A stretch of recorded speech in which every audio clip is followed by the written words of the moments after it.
Joined here by USC Upstate head men's soccer coach Greg Hooks. Coach, season's winding down after a few weeks where we played just maybe 1 or 2 matches within a span of 14 to 18 days, something like that.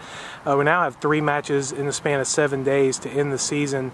Currently the Spartans are in 4th place in the ASUN tournament standings, but have the first of 3 matches in the next 7 days coming up Sunday against Mercer, which is going to be a very difficult task. Yeah, Mercer's a very good team. I think they're in 1st place right now. They won last night. They beat Northern Kentucky. They've had a lot of success this year, and ever since Brad Russo took over, they've really improved every year. They're very athletic. It's going to be a tough matchup all over the field. Obviously, we have them at home, so that's the one advantage we do have, and I think right now we're playing pretty well.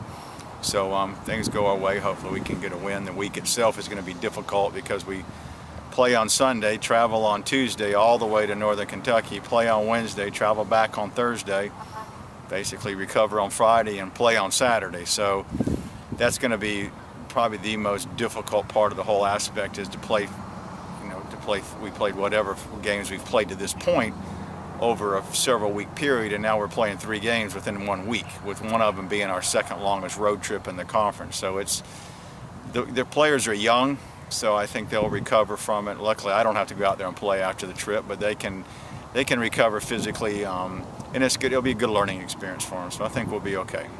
2 of the last 3 matches, like you said, are at home, but with that difficult trip in midweek, it's going to make it a little bit more difficult. But having Mercer and East Tennessee State at home's got to be at least a positive. Oh, without question. And anytime you can play at home, and not only your own field, but there's no travel involved. In our conference, except for a couple of schools, it's so spread out that travel is a major factor. I don't know this, but I'm sure you look at teams who in our conference, I'm sure their home record is usually better than their away record, not because the fields are necessarily different as much as just the travel is so extensive. The other sort of unknown for us going to Northern Kentucky, other than we've never played them before, is the fact that they play on a artificial surface. So that's going to be another challenge for us. There's really no way to prepare for that other than going up there and practicing for a few minutes. But so that's going to be another challenge, is how well do our players adapt, not only to playing a game that's a long way away in midweek, playing a very good team, but also playing on a surface on which we usually do not play or practice. In several years past, Upstate's been in position to battle for one of the spots in the ASUN tournament, played up till the final weekend. Right now, pretty solid in 4th place, although there are some teams right below us that have the ability to get some wins, get some points, and move up there. What do you think it's going to take over this next week for the Spartans to get one of those spots in the ASUN tournament? It's funny when the men's soccer, and it may be this way in other sports, I don't know, but in men's soccer, 1 win, you could jump 2 places, or loss, you drop 2 places. So it's really hard to tell right now. We don't really have, our league has never really been where you have a clear-cut top 2 and then a clear-cut bottom 3 and then the clear-cut middle ones. There's always been, it's pretty equal to each other, and that makes it kind of interesting, but it's not like you're going into it knowing, well, 1 more win and we're definitely in, because everybody can beat everybody in our league. So it's a little different, I think, probably than some sports where there are clear-cut differences between the top teams and the bottom teams, and those teams may change year in and year out, who's having a good year and who's not. Versus our league, it seems like every year it's this way. I know last year it came down to us and ETSU on the last day. We played at their place and lost to them by a goal. That got them in, that knocked us out. It got Lipscomb in, it knocked somebody else out. So yeah, it will probably come down to the last game.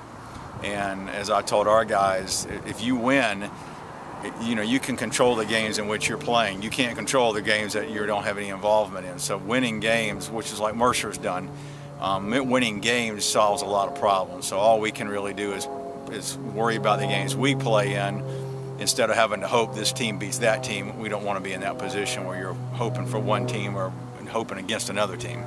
You got to be happy with the way Dave Musambi has stepped up here in the last several matches and really led offensively, and then also the play of Danny Alvarado and the defensive unit as a whole. But Danny Alvarado in goal, who just this week got his 2nd ASUN Defensive Player of the Week honor. Yeah, our goalkeeping situation is pretty unique because we have 4 good goalkeepers, and in practice, and even in the beginning of the season, it was difficult to choose who's going to play and who not. But Danny's done a phenomenal job. We've kept him in because he's been kind of hard to take out. It's great to have a guy who is scoring goals for us. That's really where we struggled in the past years, and having Dave being able to score some goals for us. And obviously some assists from other players helping him out, but having that is such a huge advantage as well. In the past, we've almost had to shut everybody out just to stay in games. Now, if we let a goal in, it's not like, okay, we've automatically lost, because, you know, having somebody, and of course other people have scored too, but having guys who can at least pose that threat to score goals has been it's been a positive thing for our team. Well, Coach, thanks so much for taking some time out with us, and good luck this weekend and over the next week. Okay, thanks.